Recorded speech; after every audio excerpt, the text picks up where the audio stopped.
안녕하세요. 부동산 DJ 한정훈입니다. 매주 한 주의 이슈를 다뤄보는 부디의 부동산 이슈.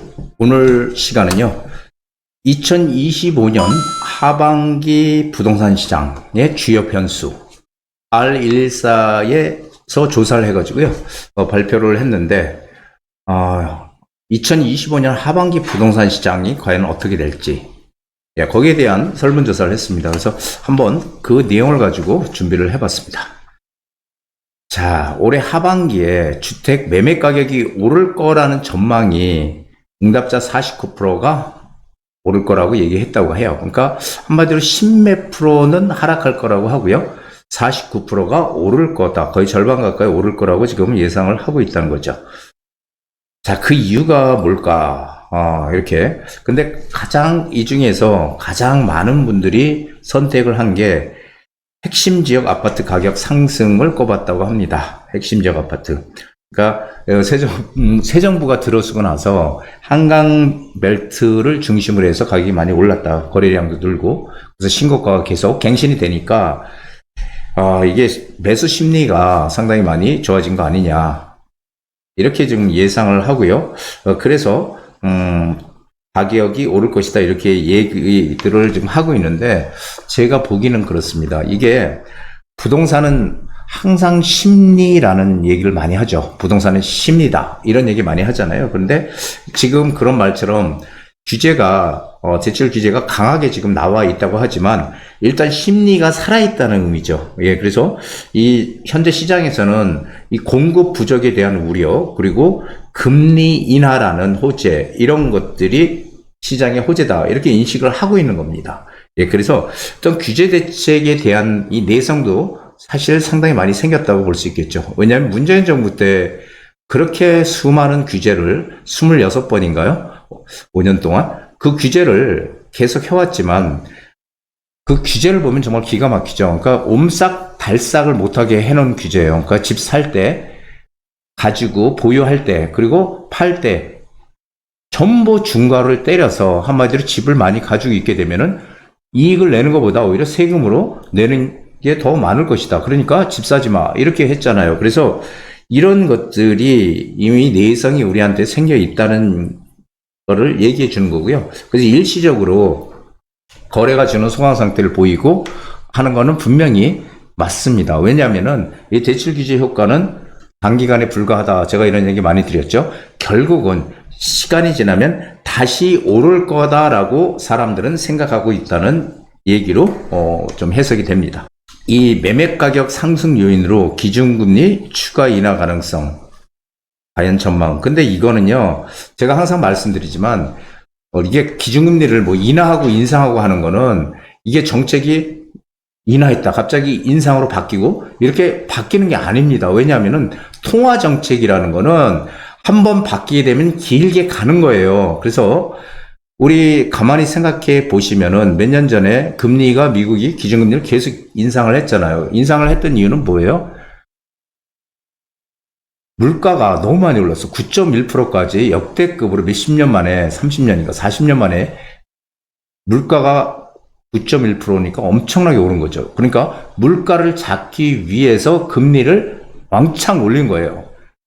그래서 계속 금리를 올리는 통화정책으로 가다가 그게 금리 인하 쪽으로 통화정책이 완전히 바뀐 겁니다. 그래서 이게 금리 추가 가능성이 아니라 기준금리의 방향은 이미 정해져 있다는 거예요. 이미. 뭘로요? 하락으로 내려가는 걸로 정해져 있어요. 단지 이게 다음 달이 내리느냐, 다다음 달이 내리느냐, 미국이 올해 2번을 인하를 할 거냐, 3번을 인하를 할 거냐, 이런 것만 있지, 인하한다는 거는 뭐 의심할 여지가 없는 겁니다. 그래서 미국의 통화정책 방향이 뭘로 바뀌었어요? 금리 인하로 바뀌었다. 그렇기 때문에 금리 인하는 기정사실화되어 있는 겁니다. 언제 될까의 문제지. 이것이 심리적인 영향을 우리한테 상당히 많이 끼치고 있는 거고요. 그리고 대출 규제 효과 제가 항상 말씀드렸지만 짧으면 3개월, 길면은 6개월을 못 넘긴다. 이런 얘기 제가 많이 드렸죠. 이게 KDI 보고서에도 나와 있습니다. 자, 이렇게 됐듯이 언제까지 대출 규제를 또 지속할 수도 없고요. 그리고 과거 문재인 정부 시절을 돌이켜보면 정확한 해답을 우리가 알 수 있지 않을까 생각이 됩니다. 자, 매매 가격 하락 요인 중에서 경기 침체 가능성, 대출 금리 부담에 따른 수요 감소, 이게 가격 하락에 영향을 줄 것인가 이런 건데요. 이게 부동산 가격 우리가 가만히 생각해 보면 가격이 많이 하락했을 때, 많이 떨어졌을 때, 그때가 언제죠? 기억나십니까? 외환위기나 금융위기, 전 세계적인 이런 위기가 왔을 때는 그때는 뭐 장사 없죠. 그때는 강남권을 비롯한 모든 지역들이 다 하락한 거예요. 물론 그건 전 세계적으로 다 하락한 겁니다. 그 영향으로. 그렇죠? 그리고 이런 것들 특별한 영향을 빼고는 경기 침체가 됐다고 해서 부동산 가격이 떨어진다? 이거는 너무 논리의 설득력이 전혀 없는 얘기죠.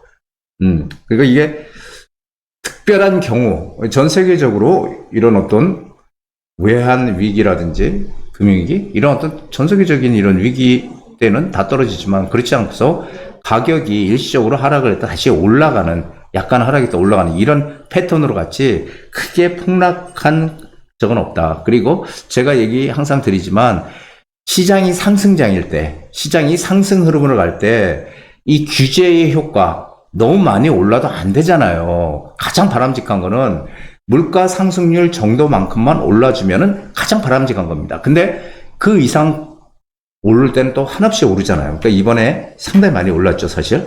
그래서 이런 것들, 가격이 많이 오르는 걸 잠재울 필요는 있지만 이것이 시장이 상승장일 때는 어떤 수요를 억제하는 이런 정책들은 단기간에 불과하지 이것이 장기간 이어지지 않는다는 겁니다. 시장이 상승장일 때라는 전제 조건이 붙는 거예요. 그러면 그 상승장이라고 우리가 생각할 수 있는 요인은 바로 공급 부족, 절대 부족이죠. 공급 부족. 그리고 금리 인하라는 그런 호재가 바로 지금 상승장을 얘기해주고 있는 것입니다.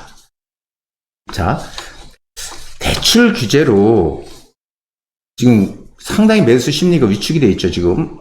이 위축이 돼 있는 게 이제 서로 지금 눈치 보기 장세다 이런 얘기를 하는데요. 한마디로 그냥 어떻게 좀 추세가 어떻게 돌아가는지 좀 지켜보자. 지금 이런 상황이거든요. 그러니까 이게 위축이 돼서 매매 수요가 줄어드니까 이게 반대로 전세 수요를 늘려서 가격 상승을 압박하는 게 아닐까 이렇게 지금 예상을 하는데요. 그게 맞습니다. 왜냐하면은 전세가는 지금도 벌써 예전부터 계속 지속적으로 상승하고 있어요. 자, 역전세 얘기가 나온 게 엊그제 같지만 역전세가 해소된 거는 올 1월 달에 해소가 다 됐습니다. 그래서 이제는 전세가가 오르는 그런 상황으로 가고 있는데요. 가장 그 이유가 뭐냐면은 공급 부족이라는 거예요. 이 물량이 부족하기 때문에 전세가가 오르는 겁니다. 즉, 역전세가 마무리되고, 임대차 3법, 계약갱신 청구권 그대로 쓰죠. 전세값 계속 오르니까, 이사를 가면 더 내야 되니까 그대로 눌러앉아 삽니다. 그리고 항상 공급 물량은 어떻게 일어나요? 신규 물량에서 전세가 나오는데, 이 전세 공급 물량, 전세가 나오는데 신규 물량이 지금 안 나오잖아요.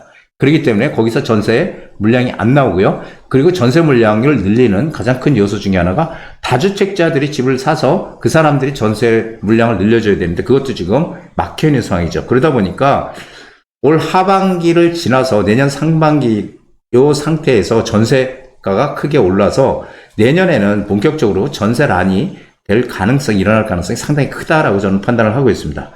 그래서 전세가가 많이 오르게 되면 결국은 전세가가 매매가를 또 밀어 올리는 그런 양상으로 전개될 가능성이 크다 이렇게 판단합니다. 자, 하반기 부동산 시장의 핵심 변수로 국내의 경기 회복 속도 등 대경제 여건 그리고 대출, 세금 등 이런 부동산 규제 환경 변화 이런 것들을 꼽고 있는데 과연 여러분들 어떻게 생각하십니까?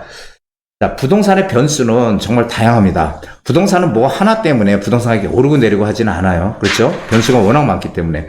그런데 그 중에서 가장 시장에 직접적인 영향을 미치는 게 바로 공급입니다. 이 공급이 공급 변수가 이게 시장에 바로 직접적으로 영향을 미쳐요. 그러니까 수요가 존재하는데 공급이 없다면 가격은 오르게 돼 있는 거죠. 그리고 또 하나 금리 인하 변수는요, 방향성이 이미 인하로 정해져 있기 때문에 이 불확실성이 사라진 상태예요. 예전에 금리가 막 올라갈 때는 이거 도대체 금리를 언제까지 올라갈까, 금리가? 이게 언제부터 금리 인하를 할까? 이게 도대체 알 수가 없으니까 방향성이 안 정해져 있었죠. 하지만 우리 재테크에서 가장 큰 불확실성, 큰 적은 바로 방향성이에요. 이게 어떻게 가지? 이게 상승으로 가는지 하락으로 가는지 위로 가는지 아래로 가는지 뭔가 알아야지 여기 우리가 행동으로 옮길 수 있잖아요. 근데 지금은 금리 인하의 변수는 어떻게 돼서 정해져 있는 거죠. 방향성이 이미 정해져 있어요. 단지 언제 내리는지가 문제일 뿐이죠. 그래서 이 불확실성은 이미 사라진 상태죠. 그리고 공급이 부족한데 금리가 인하가 되면 유동성이 커지는 거잖아요. 돈이 시장에 많이 풀리는 거죠. 유동성마저 커지면은 어떻게 해요? 공급 없고 금리 인하가 돼서 금리 인하로 가서 유동성이 커지게 되면 어떻게 돼요? 돈이 많이 시장에 넘치면 그러면은 당연히 시장 가격은 오를 수밖에 없는 거 아닙니까? 너무도 당연한 거죠. 또 그리고 다주택자들을 자꾸 이게 투기꾼이라는 프레임으로 규제를 이제 본격적으로 또 시작을 한다면 6.27 대책 다주택자 집 못 사게 한 거잖아요. 한마디로. 그렇죠? 더욱더 양극화는 커질 것 같아요. 제가 올해 초 양극화의 원년이다 이런 얘기를 많이 드렸는데 현실로 갈 가능성이 지금 거의 90% 이상 됩니다. 자, 이렇게 되면 전세 시장도 불안해지고 결국 전세란으로 갈 가능성이 상당히 크다. 그래서 이런 제가 항상 큰 숲을 보고 그 다음 나무를 봐라. 그러니까 큰 그림을 봐라. 숲을 보고 나무를 봐라 이런 얘기 하죠. 그래서 큰 숲은 뭐예요? 하나의 어떤 흐름이에요. 시장의 흐름. 그 흐름이 가장 중요하고요. 그 외에 나무는 세부적인 사항에 불과해요. 그래서 저는 지금 대출 규제 이게 강하게 나왔지만 이거는 나무에 불과하다라고 보죠. 그래서 어쨌든 흐름은 바뀌지 않을 것이다 이렇게 판단을 하고 있습니다. 자, 마지막으로 실수요자와 투자자를 위한 조언을 제가 드린다면 실수요자한테는 제가 항상 말씀드렸죠. 내가 집을 언제 살까요? 언제 살까요? 이렇게 물는 분들 상당히 많죠. 저도 상담을 하면서 많이 겪었지만 그럼 저는 항상 대답은 now입니다. now, 지금. 사야 됩니다. 새로 살지 마세요. 이거는 내가 여력이 되는데도 집값이 더 떨어질까봐 더 떨어진다고 하니까 좀 기다렸다가 싸게 사볼까? 이런 분들 있잖아요. 그래서 집은 항상 지금 사야 됩니다. 지금이 가장 쌀 때라고 생각을 해야 돼요. 그래서 내 집 한 채는 필수제로 반드시 가지고 있어야 되는 겁니다. 임대 아파트 들어가 살면 안 된다는 게 제 판단이에요. 제 생각이고요. 어떻게든지 내 집 장만은 해야 된다. 망설일 필요 전혀 없다. 이렇게 저는 조언을 드리고 싶습니다. 있는 금액의 한도 내에서. 투자자는 내가 집이 한 채라도 있고 투자를 생각하는 분들이라면 망설이지 마십시오. 지금 문재인 정부 시즌2를 알리는 서막이다. 저는 이렇게 생각을 하거든요. 그래서 이게 양극화가 점점 더 커질 것 같고요. 그렇게 되면은 이 선호 지역과 비선호 지역이 크게 갈릴 것이다. 선호 지역은 오르고 비선호 지역은 떨어지는 그런 초양극화 시장으로 갈 것 같아요. 자, 지금 재건축이 대출 규제 6억 상한선에 묶여서 이주비가 지금 안 나온다고 하죠. 처음에 그 6억이라는 규제를 했을 때, 대출 규제를 했을 때, 이 재건축 재개발 이주비에 대해서는 아마 생각을 차마 못했던 것 같아요, 미처. 하지만 그 규제를 끝까지 밀고 가면은 이 재건축 시장, 특히 대규모 이주를 하려고 하는 시장들이 지금 다 타격을 받고 있거든요. 직격탄을 맞은 거죠. 그렇게 되면은